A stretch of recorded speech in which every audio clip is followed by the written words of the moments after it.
Assalamualaikum warahmatullahi wabarakatuh. Di sini kami akan mempresentasikan tentang pertempuran 5 hari di Semarang dan pertempuran Ambarawa. Sebelum itu, izinkan saya memperkenalkan diri. Saya Irfan Agatha, absen 20.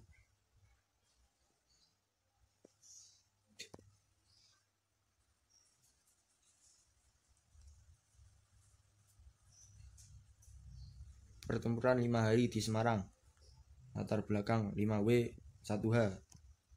Pertempuran Ambarawa. Latar belakang 5W 1H.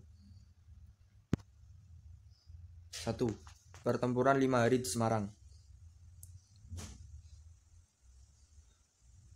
Peristiwa 5 hari di Semarang terjadi menjelang hari Minggu malam tanggal 15 Oktober 1945 sampai 20 Oktober 1945. Tanggal 15 Oktober 1945 pukul 3, pasukan Kido Butai menyerang mendadak ke markas BKR Semarang. Pasukan pemuda Indonesia memakai taktik gerilya, namun puluhan pemuda yang terkepung dibantai dengan kejam oleh pasukan Diko Butai. Dua penyebab utama pertempuran ini adalah karena larinya tentara Jepang dan tewasnya Dr. Karyadi. Kedatangan sekutu di Semarang pada 19 Oktober 1945 mengakhiri peristiwa 5 hari di Semarang. Pertempuran 5 hari di Semarang. Pertempuran 5 hari di Semarang dikenal dengan istilah pertempuran Limang Dina dalam bahasa Jawa. Adalah serangkaian pertempuran yang berlangsung antara rakyat Indonesia dan tentara Jepang. Pertempuran yang menjadi bagian dari sejarah kota Semarang ini terjadi pada tanggal 15 sampai 19 Oktober 1945. Waktu itu adalah masa transisi kekuasaan dari Jepang ke Belanda, dan seharusnya kekuasaan Jepang di Indonesia sudah berakhir. Penyerahan diri Jepang terhadap sekutu dilakukan pada tanggal 15 Agustus 1945 dan proklamasi kemerdekaan RI dibacakan pada 17 Agustus 1945. Mr. Wongsonegoro ditunjuk sebagai penguasa republik di Jawa Tengah, berpusat di Semarang untuk mengambil alih kekuasaan dari Jepang dalam segala bidang. Kemudian dibentuk Badan Keamanan Rakyat atau BKR yang menjadi Tentara Keamanan Rakyat atau TKR. Nah, ini contoh fotonya. Hal pertama yang menyulut kemarahan para pemuda Indonesia adalah ketika pemuda Indonesia memindahkan tawanan Jepang dari Cepiring ke Bulu, dan di tengah jalan mereka kabur dan bergabung dengan pasukan Kido Butai di bawah pimpinan Jenderal Nakamura. Kido Butai terkenal sebagai pasukan yang paling berani, dan untuk maksud mencari perlindungan mereka bergabung bersama pasukan Kido Butai di Jatingaleh. Setelah kaburnya tawanan Jepang pada Minggu 14 Oktober 1945 pukul 6.30 WIB, pemuda-pemuda rumah sakit mendapat instruksi untuk mencegah dan memeriksa mobil Jepang yang lewat di depan RS Purusara. Mereka menyita sedan milik Kempetai dan merampas senjata mereka. Sore harinya, para pemuda ikut aktif mencari tentara Jepang dan kemudian menjebloskannya ke penjara Bulu. Sekitar pukul 18 WIB, pasukan Jepang bersenjata lengkap melancarkan serangan mendadak sekaligus melucuti 8 anggota polisi istimewa yang waktu itu sedang menjaga sumber air minum bagi warga kota Semarang, Reservoir Siranda di Sandi Lama. Kedelapan anggota polisi istimewa itu disiksa dan dibawa ke markas Kido Butai Jatingaleh.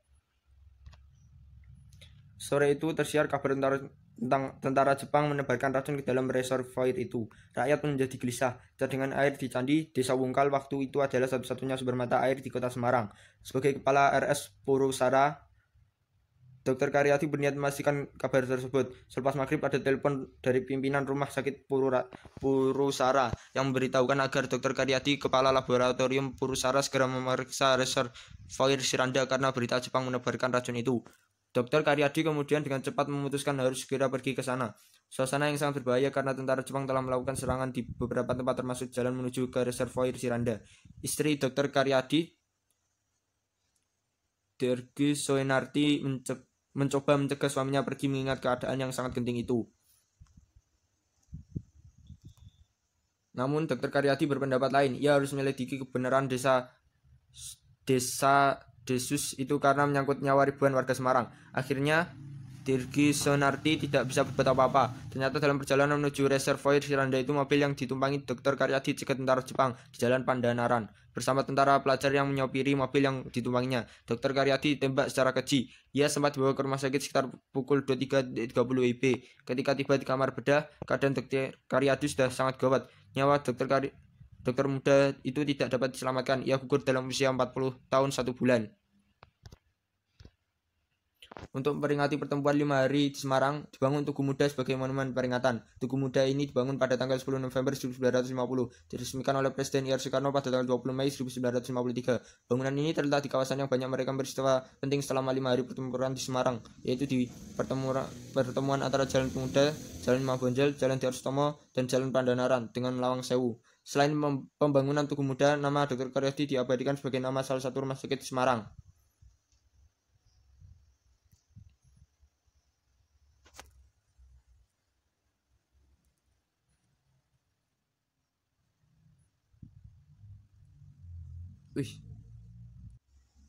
Mohon maaf, video pertempuran 5 hari di Semarang tidak dapat kita putar karena file hilang.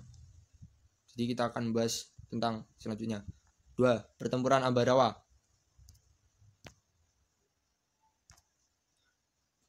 Pertempuran Ambarawa. Pada tanggal 11 Desember 1945, Kolonial Sudirman mengadakan rapat dengan para komandan sektor TKR dan Laskar.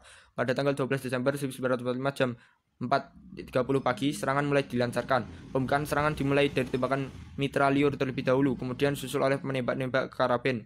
Pertempuran berkobar di Ambarawa. 1,5 jam kemudian, Jalan Raya Semarang-Ambarawa dikuasai oleh kesatuan-kesatuan TKR. Pertempuran Ambarawa berlangsung sengit.